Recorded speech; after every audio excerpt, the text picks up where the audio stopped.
The National Council for Curriculum and Assessment has published a consultation report on the proposals for a primary curriculum in education about developing self-awareness, confidence, personal beliefs and positive social identities. So should the way religion, beliefs and ethics are taught to primary school children be overhauled? To discuss this, I'm joined in studio by Seamus Mulconry, General Secretary of the Catholic Primary Schools Management Association, and Jane Donnelly, who's Human Rights Officer with Atheist Ireland. Good morning to you both, and thanks very much for coming in. Good morning. Seamus, can I begin by asking you what your take on this new policy is in education about religions and beliefs and ethics? Well, I think perhaps the first thing to say is that the consultation showed there was a massive lack of demand amongst teachers in the educational community for the course. If you look at the consultation, they held 4 regional meetings, 28 teachers turned up. There's well over 30,000 teachers, so I don't think there is a demand. And the reason for the lack of the demand for this new course is that in a lot of cases, this stuff is already being taught in schools. We are teaching people ethics. We are teaching people respect for other religions. We are teaching them to have positive self-esteem and how to interrelate with other people.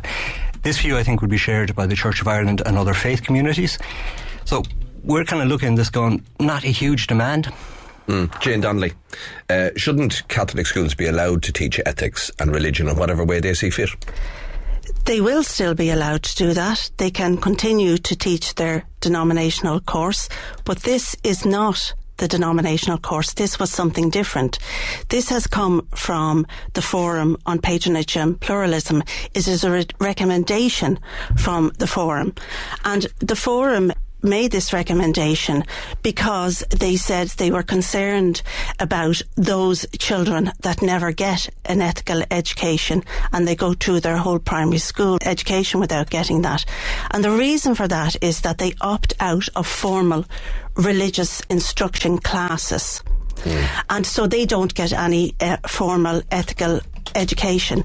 Now, they also said, the Forum, in their recommendation, that children had a right to receive this ethical education and the state had a duty to provide it. So the recommendation is a reflection of the constitutional obligation on the state to ensure that all children have a basic moral education. So they went one thing further, the Forum, in that recommendation. The Forum had no intention of undermining the ethos of Catholic schools. So they went one bit further and they said that the course that they're proposing should be in line with what is called the Toledo Guiding Principles. And they are human rights-based international principles on the teaching about religions, beliefs and ethics in schools. Seamus, if you don't do religion, you don't get taught ethics. Hard or fair, is it? Can I just go back to one point that was raised? The Toledo Principles were formulated by the Organisation on Cooperation and Security in Europe. If I was buying a main battle tank, these are guys I would go to for advice. If I was looking for advice on religious instruction, I don't necessarily think I would go to this particular organisation. The Toledo Principles came after 9/11 and they were kind of designed as a response. We would say that ERB and ethics, which is really worldviews education, is quite appropriate for secular schools. It's not appropriate for faith schools. We certainly would recognise that there is an issue around the teaching of children who opt out of religion. According to the last census, there are about 15,000 children with no religion in Irish primary schools. Now, a substantial cohort of those will now be in Educate Together schools, but there is an issue, and we freely acknowledge it, with providing ethical formation or instruction for children who aren't of our faith group and who may be in our schools. Jane. The Toledo Guiding Principles, over half the academics that were on the board that put some of those together were Catholic academics, and they believed that the Toledo Guiding Principles were suitable for all religions and none. And remember, the proposal from the Forum, the recommendation is that it will not be compulsory. You do not have to do education about religions, beliefs and ethics. And also the Forum were quite clear about the need for this course, and that they were concerned about those children that do not get any ethical education. And you want to say something there? Sorry, we'd freely accept that there is a need to address the education of those children who don't opt for religious instruction and to give them an ethical formation, we don't have an issue there.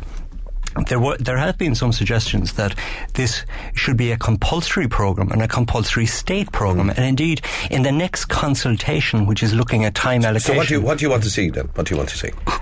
To be honest, we would like to see a situation where secular schools are free to adopt this, but we don't necessarily think it's suitable for faith schools. Well, there is an issue there because there are conditions to the state funding of national schools, 2 conditions in the Constitution, and that is that all children can attend them and they can opt out of religious instruction. And there is an obligation in the Constitution that all children should receive an ethical education. So we are looking for that constitutional right. To run out of time, what about that obligation? To be honest, as it says in the Quran, there can be no compulsion in matters of faith. We fully accept that, and we accept the right of parents to opt out, and we are open to finding ways of providing ethical instruction for children of no faith in our schools. Listening to both of you, Jane, where are you guys actually disagreeing here? What we disagree with is that we do not want ethical education delivered under the lens of the Catholic Church. That is where and the Catholic Church, if you thought about it the other way around, they wouldn't want ethical education delivered through the lens of atheism. We cannot have Catholic schools at all if we don't have ethical education. That's a fundamental part. They're publicly funded national schools. And we have a right to go to them. It's in the Constitution, and we've a right to opt out of Catholic religious instruction. We are not denying anybody's rights in that regard, but we are taxpayers too, and we have the right to a Catholic education for our children. There. It's still there. But you just said this is obviously a subject we're going to spend a lot more time discussing, and we'll probably come back to it again. Seamus, Mulconry and Mulconry. Don't worry about it. Dyslexic here this morning. Jane Donnelly, thanks very much for coming into the studio and talking to us about that.